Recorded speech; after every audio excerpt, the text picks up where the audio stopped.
जी नमस्ते, मैं राकेश। स्वागत है आपका यूट्यूब चैनल एजुकेशन मोड 1 पे। तो यदि आप लोगों ने इससे पहले वाला वीडियो देखा होगा तो हमने उसमें कुछ इतिहास के क्वेश्चन किए थे, एमसीक्यू क्वेश्चन थे। आज भी हम उससे आगे करेंगे, कुछ इतिहास के क्वेश्चन रहेंगे।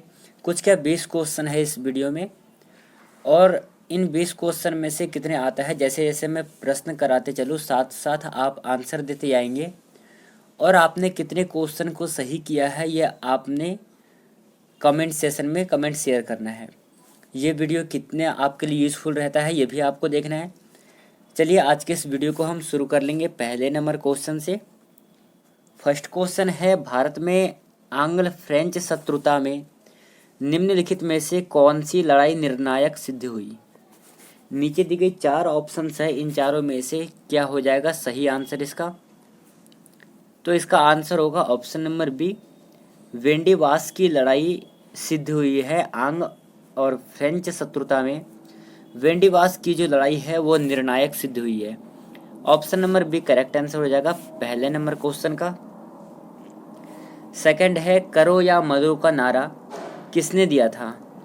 महात्मा गांधी, सरदार वल्लभ भाई पटेल, जवाहरलाल नेहरू और राजीव गांधी।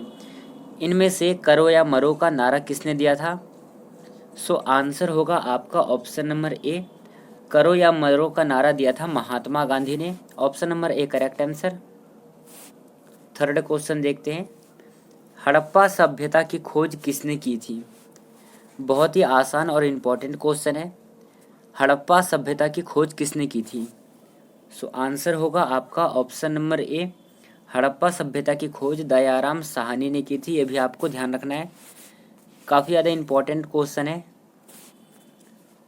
नेक्स्ट क्वेश्चन, वह शासक जिसने एक सच्चे जैन मुनि की तरह उपवास के द्वारा शरीर त्याग दिया था, ऐसे व्यक्ति का नाम क्या था।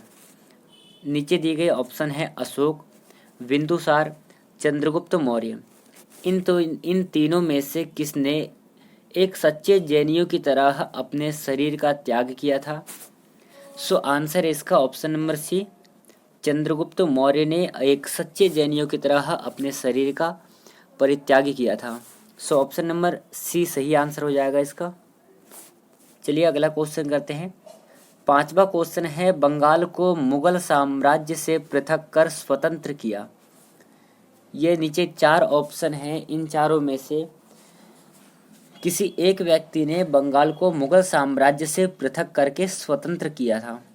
क्या होगा आंसर इसका। सही आंसर होगा option number B, Murshid Quli Khan. Option number B correct answer होगा। चलिए अगला क्वेश्चन करते हैं, पानीपत की दूसरी लड़ाई किनके बीच हुई थी। क्या हो जाएगा इसका आंसर इस क्वेश्चन का। इसका आंसर है बेगम खान और हेमू के बीच में पानीपत की दूसरी लड़ी गई थी। ऑप्शन नंबर बी सही आंसर है छठे नंबर क्वेश्चन का। सातवां क्वेश्चन है, विधवा पुनर्विवाह कानून कब बना। जी हाँ दोस्तों, क्वेश्चन में पूछा है विधवा पुनर्विवाह कानून कब बना था। 1856 में, 1863 में, 1865 में या फिर 1853 में। कब बना था विधवा पुनर्विवाह कानून, ये बताना है आपको।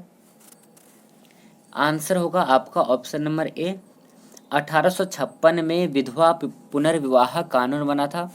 So option number A correct answer होगा इसका। आठवां क्वेश्चन है, गुप्त समाज की स्थापना किसने की थी। नीचे दिए गई 4 ऑप्शंस है, इन चारों में से जो गुप्त समाज है उसकी स्थापना किसने की थी। आंसर है ऑप्शन नंबर सी, चंद्रगुप्त ने गुप्त समाज की स्थापना की थी। ये आपको ध्यान में रखना है। चलिए अगला इम्पोर्टेंट क्वेश्चन है, बहुत ही ज़्यादा इम्पोर्टेंट क्वेश्चन है, ध्यान से देखेंगे इस क्वेश्चन को। अंग्रेजों ने फूट डालो और शासन करो की नीति कब अपनाई थी। फूट डालो और शासन करो की नीति कब अपनाई थी। क्या हो जाएगा इसका आंसर। सही आंसर है इसका ऑप्शन नंबर बी, फूट डालो और शासन करो की जो नीति है 1858 के बाद अंग्रेजों ने अपनाई थी। Option number B correct answer होगा। नेक्स्ट क्वेश्चन, किस अवधि में रामायण एवं महाभारत, दो ग्रंथ है, रामायण एवं महाभारत की रचना हुई थी?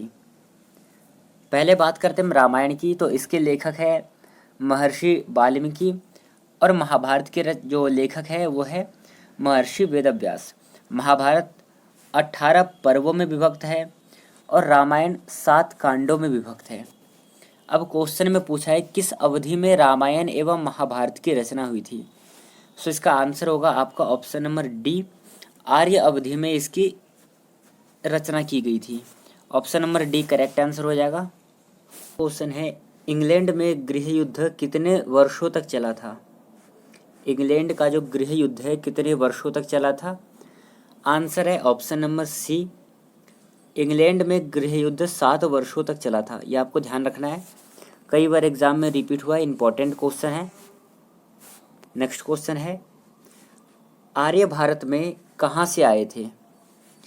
आर्य जिसका अर्थ होता है श्रेष्ठ, ये भारत में कहाँ से आए थे? नीचे दिए गए 4 ऑप्शन हैं, इन चारों में से क्या हो जाएगा सही आंसर इसका? आंसर है आर्य जो है भारत में केंद्रीय एशिया से आए थे। ये आपको ध्यान रखना है, बहुत ज़्यादा इंपॉर्टेंट क्वेश्चन है। चलिए आगे देखते हैं क्वेश्चन। 13वां क्वेश्चन है निम्नलिखित मुगल शासकों में से किसने प्रिंस ऑफ बिल्डर्स के नाम से जाना जाता है? मतलब प्रिंस ऑफ बिल्डर्स के नाम से किस मुगल शासक को जाना जाता है? जहांगीर, बाबर, अकबर या फिर शाहजहां? किसे प्रिंस ऑफ बिल्डर्स कहा जाता है? सो कहा जाता है ऑप्शन नंबर ए, जहांगीर को प्रिंस ऑफ बिल्डर्स कहा जाता है। यदि पेपर में पूछ लिया जाए कि जहांगीर किसका बेटा था, तो क्या होगा इसका आंसर? जहांगीर किसका बेटा था? तो आंसर होगा आपका जहांगीर जो था वो अकबर का बेटा था। ये भी आपको ध्यान में रखना है। बाबर मुगल का सबसे पहला राजा है, बाबर, ये आपको ध्यान रखना है। चलिए अब आगे क्वेश्चन करते हैं। नेक्स्ट क्वेश्चन है महमूद गौरी कहाँ का शासक था? ये वही महमूद गौरी है जिन्होंने पृथ्वीराज चौहान को 17 बार पराजित किया था, 17 बार पराजित किया था पृथ्वीराज चौहान ने, और 1192 में जाकर के इसने पृथ्वीराज चौहान को पराजित किया था। क्वेश्चन में पूछा है कि महमूद गौरी कहाँ का शासक था? आंसर होगा आपका option number A, Mahmud Ghori जो है अफगानिस्तान का शासक था। तो option number A correct answer हो जाएगा 14वें नंबर क्वेश्चन का। अगला है किसके शासन काल में प्रथम चीनी यात्री भारत में आया था? जिस समय चीनी यात्री भारत में आया था उस समय भारत के किसके शासन काल में था? भारत के शासक कौन थे? तो आंसर होगा इसका ऑप्शन नंबर डी, पहला जो चीनी यात्री है वो चंद्रगुप्त द्वितीय के शासनकाल में आता है। ऑप्शन नंबर डी सही आंसर होगा उस 15वें नंबर क्वेश्चन का। अगला है मस्तानी किस शासक की प्रेयसी थी? 4 ऑप्शन हैं, इन चारों में से मस्तानी किस शासक की प्रेयसी थी? आंसर है option number B, Bajirao Peshwa की प्रेयसी थी मस्तानी। चलिए अगला क्वेश्चन करेंगे। कर्नाटक संगीत का पितामह किसे कहा जाता है? आंसर होगा ऑप्शन नंबर सी, पुरंदर दास को कर्नाटक संगीत का पितामह कहा जाता है। ये आपको ध्यान में रखना है। नेक्स्ट क्वेश्चन, बिहार प्रदेश को किस मुस्लिम शासक ने सर्वप्रथम जीता था? बाबर, तुगलक, खिलजी या फिर चंगेज खां? इन चारों में से बिहार प्रदेश को सबसे पहले किसने जीता था? आंसर है इसका ऑप्शन नंबर सी, सबसे पहले खिलजी ने जीता था। ऑप्शन नंबर सी सही हो जाएगा। नेक्स्ट है पहली सहायक संधि कौन सी थी? क्या होगा इसका सही answer? Answer to this question option number C, पहली सहायक संधि थी निजाम। ऑप्शन नंबर सी सही आंसर हो जाएगा। चलिए आज का अगला और अंतिम क्वेश्चन करने से पहले आपने कितने क्वेश्चन को सही किया और ये वीडियो आपको कैसा लगा आप हमें कमेंट सेशन में अपना कमेंट के माध्यम से बताएंगे। और अगला किस टॉपिक से संबंधित आपको एमसीक्यू क्वेश्चन चाहिए आप हमें कमेंट कर सकते हैं। तो चलिए आज के हम अंतिम क्वेश्चन करते हैं। मुगल काल में सर्वप्रथम किस शहर में अंग्रेजों ने अपने कारखाने स्थापित किए थे? क्या हो जाएगा इस क्वेश्चन का सही answer? So answer to this question option number B. सबसे पहले इन्होंने सूरत में अपनी कारखाने खोले थे। तो ऑप्शन नंबर बी सही आंसर हो जाएगा 20वें नंबर क्वेश्चन का। तो कैसा रहा आज का वीडियो, आप हमें कमेंट सेक्शन में बताएंगे। आज के इस वीडियो को हम यहीं पे समाप्त करते हैं। धन्यवाद। जय हिंद साथियों।